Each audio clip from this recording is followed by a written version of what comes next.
Hello dear students, कैसे हैं आप लोग। आई होप बहुत अच्छे होंगे। तो आज के इस वीडियो में हम सैम्पल पेपर को सॉल्व कर रहे थे तो उसमें क्वेश्चन नंबर 10 से सॉल्व करेंगे, क्योंकि इससे पिछले वाले वीडियो में हमने जो क्वेश्चन नंबर 9 है तो यहाँ तक हमने सॉल्व कर लिया था। ठीक है, अगर आपने उस वीडियो को नहीं देखा है तो उसको देख लेना, उसका लिंक आपको इस वीडियो के डिस्क्रिप्शन बॉक्स में मिल जाएगा, वहां क्लिक करके देख सकते हैं। तो चलिए क्वेश्चन नंबर 10 से अब सॉल्यूशन स्टार्ट करते हैं। तो देखिए क्वेश्चन नंबर 10 में हमसे क्या पूछा गया है। ये क्वेश्चन हमारा 3 नंबर का है, तो इसमें हमसे 2 पार्ट में क्वेश्चन पूछे गए हैं। ए पार्ट में क्या कहा गया है कि एल्यूमिनियम हाइड्रोक्साइड और सोडियम क्लोराइड का रासायनिक सूत्र लिखिए। तो चलिए यहाँ पर हम अब इसका सॉल्यूशन करते हैं। तो ये हमारा आंसर है किसका, क्वेश्चन नंबर 10 के ए पार्ट का।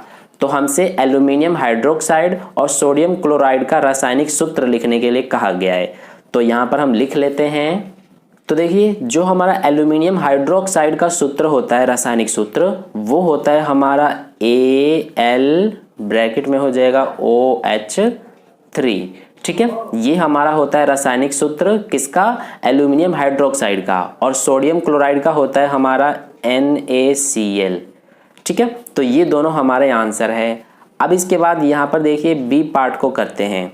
तो बी पार्ट में हमसे क्या पूछा है, निम्नलिखित यौगिकों के नाम लिखिए। तो इसमें देखिए 2 यौगिक दिए गए हैं, एक ये और एक ये, इनके हमें नाम लिखने हैं। तो पहला है Al2O3, तो इसका क्या हो जाएगा, ये हमारा है एल्यूमिनियम ऑक्साइड, और ये MgO, तो ये हमारा है मैग्नीशियम ऑक्साइड।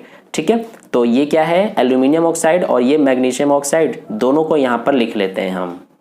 तो ये हमारा क्वेश्चन नंबर 10 का आंसर कंप्लीट हो गया। अब देखिए क्वेश्चन नंबर 11 को करते हैं। तो क्वेश्चन नंबर 11 क्या है, इसमें भी 2 पार्ट दिए गए हैं, ए और बी। तो पहले पार्ट में क्या पूछा है कि प्रकाश संश्लेषण के दौरान ग्लूकोज, इसका यहाँ पर रासायनिक सूत्र लिखा गया है, और ऑक्सीजन का निर्माण होता है। ग्लूकोज का आणविक द्रव्यमान परिकलित कीजिए, जिसके लिए हमें ये पूरा दिया गया है। ठीक है, तो देखिए कैसे करेंगे, हमसे इसमें ग्लूकोज का आणविक द्रव्यमान परिकलित करने के लिए कहा गया है। तो बहुत ही इजी क्वेश्चन है हमारा ये, इसमें हमें सब कुछ दिया गया है। यहाँ पर आप देख सकते हैं, ये हमें सारा हिंट के रूप में दिया गया है। तो देखिए कैसे आणविक द्रव्यमान हम परिकलित करते हैं, यानी कि कैसे आणविक द्रव्यमान ज्ञात करते हैं। ये हमारा आंसर है 11वें क्वेश्चन का। तो इसके ए पार्ट का आंसर है हमारा ये। तो देखिए कैसे करेंगे, हमसे ग्लूकोज का यानी कि C6H12O6 इसका आणविक द्रव्यमान पूछा है। तो इसके लिए क्या करेंगे हम कि जो इसमें आप ये 6 देख रहे हैं इसको लिखेंगे, और ये जो 12U है तो इसका 12 लिखेंगे और इनका गुणा कर देंगे इस तरह से, फिर जोड़ देंगे यानी कि प्लस कर देंगे ये जो 12 और इसका ये जो 1 है इसको, तो ये हो जाएगा 12 इंटू 1। फिर हम प्लस कर देंगे क्या, ये जो 6 और ये 16, यानी कि जो ये 6 और 16 है इनके गुणा को जोड़ देंगे, तो ये 6 गुणा में 16 हो गया।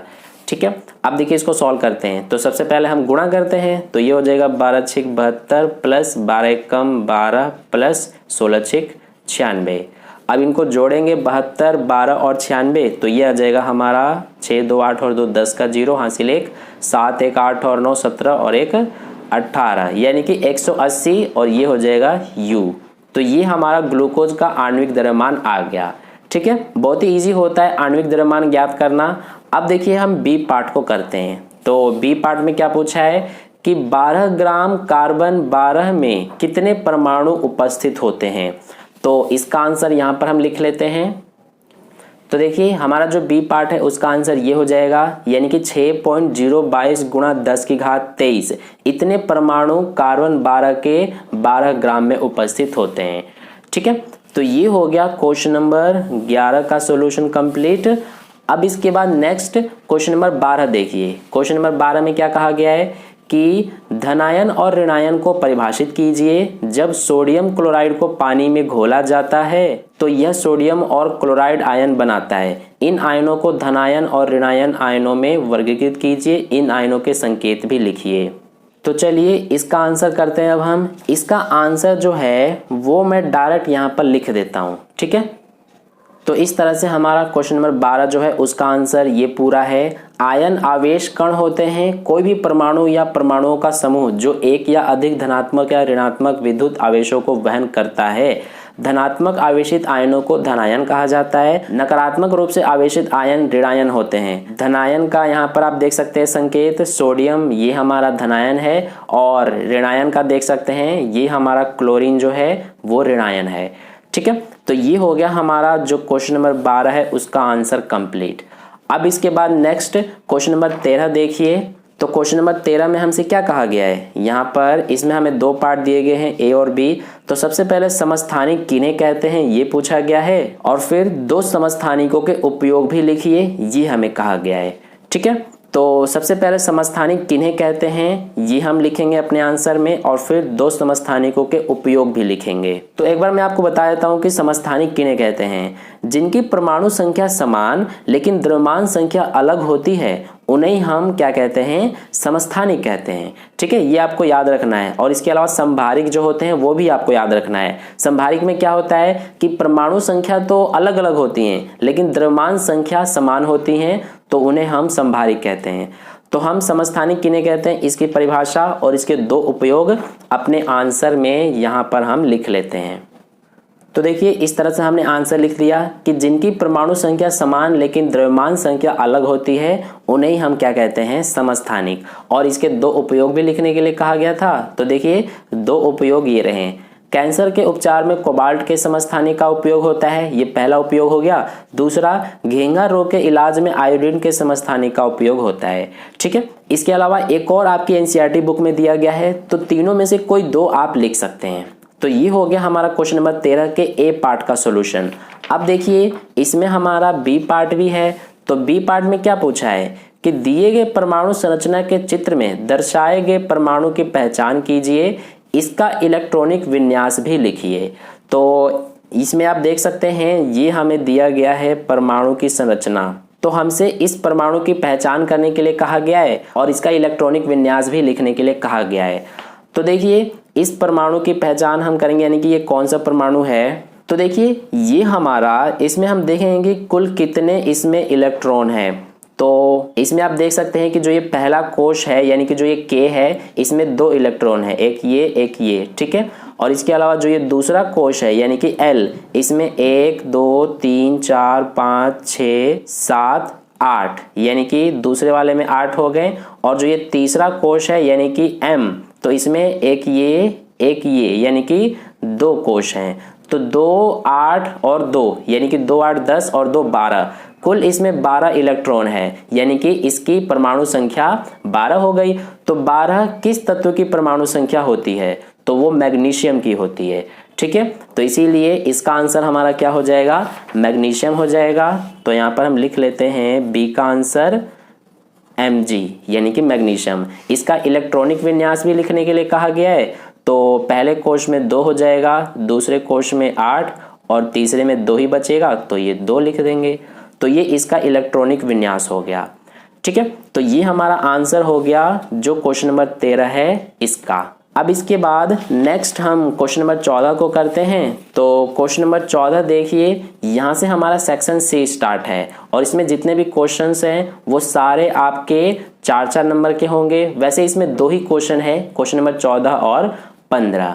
ठीक है, और ये केस आधारित क्वेश्चंस हैं। ठीक है, तो देखिए सबसे पहले हम क्वेश्चन नंबर 14 को करते हैं। तो इसमें हमसे क्या कहा गया है, राजू ने देखा कि उसके घर में प्रतिदिन दिए गए समय के लिए निम्नलिखित उपकरणों का प्रयोग किया जाता है।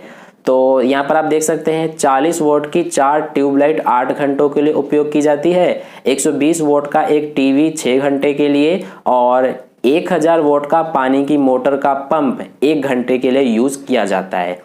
तो इसमें हमसे कहा है निम्नलिखित प्रश्नों के उत्तर दीजिए। तो इसमें देखिए ए, बी और सी 3 पार्ट में क्वेश्चंस पूछे गए हैं। पहले पार्ट में क्या है कि ट्यूबलाइट को जलाने पर उसमें ऊर्जा स्थानांतरण को लिखिए। तो देखिए ट्यूबलाइट को जलाने पर ऊर्जा स्थानांतरण को लिखने के लिए कहा गया है। तो जो ट्यूबलाइट जलता है वो सबसे पहले उसमें विद्युत ऊर्जा होता है, फिर उसके बाद वो प्रकाश ऊर्जा में चेंज हो जाता है। तो यही इसके ऊर्जा का स्थानांतरण है। ठीक है, तो इसीलिए हम जो है हमारा आंसर नंबर 14 के जो ये ए पार्ट है इसका आंसर क्या हो जाएगा, विद्युत ऊर्जा से प्रकाश ऊर्जा, यहाँ पर लिख लेंगे। तो ये हो गया हमारा ए पार्ट का सॉल्यूशन। अब देखिए बी पार्ट को करते हैं। तो बी पार्ट में क्या पूछा है कि विद्युत ऊर्जा संरक्षण के लिए 2 सुझाव दीजिए। तो कोई भी 2 सुझाव आप दे सकते हैं, ये आपके ऊपर डिपेंड करता है। मैं आपको 2 सुझाव बता देता हूं कि सूर्य के प्रकाश का अधिक से अधिक उपयोग करना चाहिए, ठीक है, और दूसरा हो जाएगा कि बिजली की आवश्यकता न होने पर स्विच बंद कर देना चाहिए, ठीक है। तो यही दोनों हम इसमें लिख लेते हैं। तो ये हो गया हमारा बी पार्ट का आंसर। इसको आप पढ़ सकते हैं वीडियो को पॉज करके। अब देखिए इसका जो सी पार्ट है इसको भी हम सॉल्व करते हैं। तो सी पार्ट में क्या पूछा है कि यदि बिजली की खपत दर 3 रुपए प्रति यूनिट है तो मार्च के महीने का उसके घर का बिजली बिल कितना होगा। तो देखिए हमसे इसमें बिजली बिल पूछा गया है। तो देखिए बिजली बिल कैसे बताएंगे हम, यहाँ पर सी पार्ट का सॉल्यूशन करते हैं। तो बिजली बिल बताने के लिए सबसे पहले हमें ये देखना होगा कि जो राजू है उसके घर में क्या क्या चीज़ें यूज होती हैं, यानी कि कौन कौन से बिजली की चीज़ें जो हैं वो उसके घर पे चलती है। तो सबसे पहले तो 4 ट्यूबलाइट जलती है 8 घंटों के लिए, जो कि हर एक ट्यूबलाइट 40 वोट की है। इसके अलावा एक टीवी चलता है 6 घंटे के लिए, जो कि 120 वोट का है, और एक पानी का मोटर चलता है 1 घंटे के लिए और ये 1000 वोट का है, ठीक है। तो अब हम क्या करेंगे कि सबसे पहले हमें बिजली बिल कैलकुलेशन करने के लिए जो ये हमें वॉट में दिए गए हैं इनको सबसे पहले हम किलो वॉट में चेंज करते हैं, ठीक है। यहाँ पर आप देख सकते हैं ये वॉट में दिए गए हैं, इनको सबसे पहले हम किलो वॉट में चेंज करेंगे। तो यहाँ पर कर लेते हैं। सबसे पहले जो ट्यूबलाइट है 40 वोट की एक है, तो इसी को हम किलो वॉट में चेंज करेंगे। तो देखिए किलो वॉट में चेंज करने के लिए हम हमेशा 1000 से भाग कर देते हैं। तो ये 1 0 से 1 0 कटेगा, 100 से 4 में भाग करेंगे तो 0.04 आएगा और ये हमारा किलो वॉट में चेंज हो गया। ऐसे ही दूसरी चीज़ क्या है, दूसरा है उसके पास 120 वोट का एक टीवी। तो हम क्या करेंगे अब कि जो 120 है इसको भी किलो वॉट में चेंज करेंगे। तो इसमें भी 1000 से भाग, 0 से 0 कट जाएगा, 100 से 12 में भाग करेंगे तो 0.12 और ये किलो वॉट। तो यहाँ पर लिख लेते हैं किलो वॉट। अब इसके बाद तीसरी चीज़ क्या है, उसके पास 1000 वोट का एक पानी का मोटर। तो यहाँ पर हम इसको भी कर लेते हैं किलो वॉट में। 1000 है, इसमें 1000 से ही भाग करेंगे तो ये आ जाएगा हमारा 1 किलो वॉट। अब हम इन तीनों को ये और ये इनको किलोवाट आवर में चेंज करेंगे। तो उसके लिए क्या करेंगे कि जो हमारा ये 0.04 है इसमें सबसे पहले देखिए ये जो हमारा 0.04 किलोवाट है ये एक ट्यूबलाइट का है, ठीक है, लेकिन 4 ट्यूबलाइट हैं तो इसीलिए इसमें हम 4 का गुणा कर देंगे। और कितने घंटे के लिए जलाई जाती हैं, तो ये 8 घंटे के लिए, तो 8 से गुणा कर देंगे। तो ये हमारा हो जाएगा 8 चौक 32, 32 का 0.04 में गुणा करेंगे तो 1.28 आएगा और ये हमारा अब किलोवाट आवर में चेंज हो गया। ऐसे ही इसको भी करेंगे, 0.12 है तो ये हमारा क्योंकि एक ही है यानी कि एक ही टीवी है ये, तो इसमें 1 का गुणा कर देंगे। और कितने घंटे के लिए चलाई जाती है ये, 6 घंटे के लिए, तो इनका गुणा कर देंगे अब हम, तो ये आ जाएगा 0.72 और ये भी हमारा अब किलोवाट आवर में चेंज हो गया, ठीक है। ऐसे ही इसको भी करेंगे, ये हमारा 1 किलोवाट है तो इसमें हम गुणा कर देंगे, ये 1 घंटे के लिए ही चलाया जाता है मोटर तो इसीलिए 1 का ही गुणा कर देंगे, ठीक है। तो ये हमारा कितना हो जाएगा, ये 1 किलोवाट आवर हो जाएगा। तो हमने तीनों को किलोवाट आवर में चेंज कर दिया। अब हम यहाँ पर ये लिखेंगे कि घर में प्रतिदिन कुल बिजली की खपत, तो कुल कितनी बिजली की खपत होती है प्रतिदिन। देखिए ये हमारा जो है 1.28 किलोवाट आवर ये 4 ट्यूबलाइट की बिजली की खपत है। ये जो है 0.72 किलोवाट आवर ये एक टीवी के बिजली की खपत है। ऐसे ही 1 किलोवाट आवर ये एक मोटर के बिजली की खपत है। तो इन तीनों को जोड़ देंगे तो हमें पता चल जाएगा कि घर में प्रतिदिन कुल कितनी बिजली की खपत होती है। तो यहाँ पर सबसे पहले लिख लेते हैं कि घर में प्रतिदिन कुल बिजली की खपत।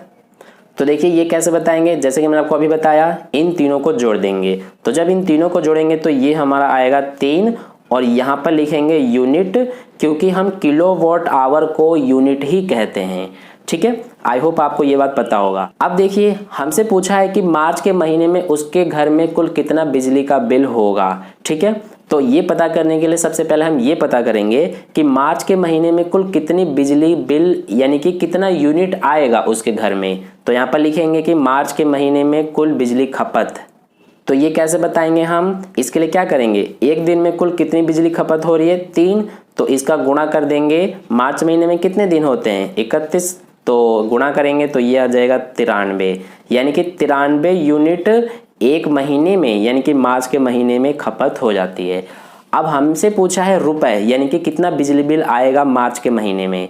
तो यहाँ पर लिख लेंगे अब हम कि मार्च महीने का बिल।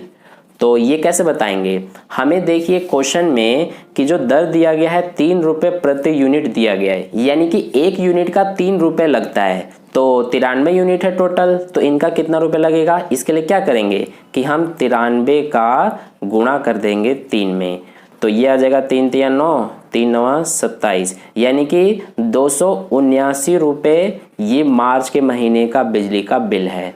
ठीक है, यानी कि यही आंसर है। तो ये हो गया हमारा जो सी पार्ट है उसका आंसर। अब देखिए सी पार्ट में ही अथवा में हमें दिया गया है, यानी कि इसमें आपको चाहे तो ये या फिर ये दोनों में से कोई एक को करना है। ठीक है, तो देखिए इसमें हमसे क्या पूछा है कि उपरोक्त पानी की मोटर का पंप प्रति मिनट 10 मीटर की ऊंचाई तक कितना पानी बढ़ा या पहुंचा सकता है। तो देखिए इसका आंसर कैसे करेंगे हम, सबसे पहले जो हमें दिया गया है वो हम लिख लेते हैं। जो पानी का मोटर है इसकी पावर कितनी है, तो ये हमारा 1000 वॉट का है। इसके अलावा ऊंचाई कितनी दी गई है 10 मीटर, यानी कि हाइट जो है ये 10 मीटर हो जाएगा। हमें इसमें जी के मान का भी जरूरत पड़ेगा, तो इसीलिए हम इसको भी लिख लेते हैं, जी का मान 10 मीटर पर सेकेंड स्क्वायर। ठीक है, और इसके अलावा हमें टाइम दिया गया है, कितना टाइम हमें दिया हुआ है, कहा गया है कि मोटर का पंप प्रति मिनट यानी कि 1 मिनट, तो 1 मिनट दिया है इसीलिए इसको हम सेकंड में चेंज करेंगे, तो ये हो जाएगा हमारा 60 सेकंड। ठीक है, अब देखिए जैसे कि हमें पता है हमारा सूत्र होता है कि पावर यानी कि शक्ति बराबर क्या होता है, वर्क डन अपॉन टाइम, यानी कि किया गया कार्य बटे में लिया गया समय। और किया गया कार्य क्या होता है, ये होता है हमारा mgh बटे में t, यानी कि ये टाइम एज इट इज रहेगा। अब देखिए पावर कितना है 1000 है, तो इसको एज इट इज लिखेंगे। m का मान कितना है ये हमें नहीं पता, यही हमें निकालना है। गुणा में g का मान है 10, गुणा में h का मान 10, बटे में t कितना है, ये है 60। ठीक है, ये आप देख सकते हैं। तो अब हम क्या करेंगे कि m का मान निकालना है, तो इसको एज इट इज रहने देंगे, इसको भी यहाँ पर एज इट इज लिख देते हैं। ये इधर जाएगा तो गुणा में हो जाएगा और ये दोनों इधर आके भाग में। ठीक है, तो देखिए ये 1 0 से 1 0 कटा, ये 1 0 से 1 0 कटा, तो यहाँ पर 100 गुणा 6 बचा, यानी कि 600 बराबर में m, यानी कि 600 kg, यही क्या है हमारा आंसर है। ठीक है, यानी कि जो मोटर का पंप है वो प्रति मिनट यानी कि 1 मिनट में 10 मीटर की ऊंचाई तक 600 kg पानी पहुंचा सकता है। ठीक है, तो ये हो गया हमारा जो आपका क्वेश्चन नंबर 14 है उसका आंसर कंप्लीट। इसके अथवा वाले का भी कर लिया हमने और ये जो ए बी सी है इनको भी हमने कर लिया। ठीक है, अब इसके बाद हमारा एक लास्ट क्वेश्चन बच गया है, ये यहाँ पर आप देख सकते हैं क्वेश्चन नंबर 15। इसमें हमसे क्या कहा गया है कि एक कुत्ते ने एक लड़के को काट लिया। जब वह उसे गली में परेशान कर रहा था, उसके पिता उसे चिकित्सक के पास ले गए। चिकित्सक ने उसे 7 इंजेक्शन लगवाने को कहा। तो निम्नलिखित प्रश्नों के उत्तर दीजिए। तो सबसे पहले ए पार्ट में हमसे क्या पूछा है कि कुत्ते के काटने से कौन सा रोग हो सकता है, यह रोग कौन से संक्रामक कारक से होता, और आगे का हमारा जो है वो ये रहा। ठीक है, होता है। तो इसमें हमसे क्या पूछा है सबसे पहले कि कुत्ते के काटने से कौन सा रोग हो सकता है, तो कुत्ते के काटने से कौन सा रोग हो सकता है, तो कुत्ते के काटने से रेबीज रोग होता है। ठीक है, और यह रोग कौन से संक्रामक कारक से होता है, तो ये रेबीज वायरस के कारण होता है। ठीक है, तो इसीलिए हम जो है इस ए पार्ट का आंसर क्या लिखेंगे, तो ये हम सबसे पहले हमसे कुत्ते के काटने से कौन सा रोग हो सकता है ये पूछा गया है, तो इसका आंसर हम लिखेंगे रेबीज। तो यहाँ हमारा आंसर है क्वेश्चन नंबर 15 का, इसके ए पार्ट का आंसर सबसे पहले हो जाएगा हमारा रेबीज। और यह रोग कौन से संक्रामक कारक से होता है, तो ये रेबीज वायरस के कारण होता है, यहाँ पर लिख लेते हैं। तो ये हो गया हमारा ए पार्ट का सॉल्यूशन। अब देखिए बी पार्ट को करते हैं। तो बी पार्ट में हमसे क्या पूछा है, यहाँ पर आप देख सकते हैं कि रोग वाहक किन्हें कहते हैं, रोग वाहकों से होने वाले 2 रोगों के नाम बताइए। तो रोग वाहक हम किन्हें कहते हैं कि ऐसे जीव जो संक्रामक रोग जनकों को प्रसारित करते हैं, यानी कि फैलाते हैं, चाहे वो इंसानों के बीच या फिर जानवरों से इंसानों के बीच, तो उन्हें हम क्या कहते हैं, रोग वाहक कहते हैं। तो यहाँ पर इसका आंसर लिख लेंगे। और हमसे रोग वाहकों से होने वाले 2 रोगों के नाम भी पूछे गए हैं, तो कोई भी 2 रोग आप लिख सकते हैं, जैसे कि रेबीज, डेंगू, ये सब आप लिख सकते हैं। ठीक है, तो यहाँ पर हम इसका आंसर लिख लेते हैं। तो ये हो गया हमारा बी पार्ट का आंसर। अब देखिए इसके बाद जो सी पार्ट है उसमें हमसे क्या पूछा है कि चिकित्सक द्वारा लड़के को इंजेक्शन लगवाने को कहा गया था, जो कि एक वैक्सीन है। ये वैक्सीन उस लड़के की जान बचाने में कैसे मदद करेगी। तो इसका भी हम यहाँ पर डायरेक्ट आंसर लिख लेते हैं। तो ये हमारा आंसर है सी पार्ट का। वैक्सीन एक जैविक पदार्थ है जिसे मनुष्यों की रक्षा के लिए बनाया गया है। बैक्टीरिया और वायरस से होने वाले संक्रमण से बचाता है, विशिष्ट बीमारियों के खिलाफ व्यक्ति की प्रतिरक्षा बनाने में मदद करता है। ये वैक्सीन शरीर को एंटीबॉडी का उत्पादन करने में मदद करेंगे जो रोगजनक पैदा करने वाली बीमारियों से लड़ते हैं और व्यक्ति के जीवन को बचाते हैं। तो ये हमारा था सी पार्ट का आंसर। अब इसके बाद लास्ट इसमें देखिए हमें अथवा में भी क्वेश्चन दिया गया है ये। ठीक है, इसमें कहा गया है कि रोगों का निवारण उसके उपचार से बेहतर होता है, इस कथन की पुष्टि कीजिए। तो इसका भी आंसर हम डायरेक्ट लिख देते हैं। तो देखिए इसका आंसर हमारा, चूंकि रोग शरीर को प्रभावित करता है, शरीर के अंगों का काम का चिंता का विषय हो सकता है और दवा की जरूरत होती है जो एलर्जी सहित दुष्प्रभाव पैदा कर सकती है। कुछ बीमारियां ऐसी होती हैं जिनका इलाज नहीं किया जा सकता, इसलिए इलाज से बेहतर बचाव है। तो ये हमारा आंसर है इस अथवा वाले क्वेश्चन का। ठीक है, तो इस सैंपल पेपर में हमारे टोटल 15 क्वेश्चंस थे, जिनका सारे क्वेश्चन का सॉल्यूशन मैंने आपको करा दिया।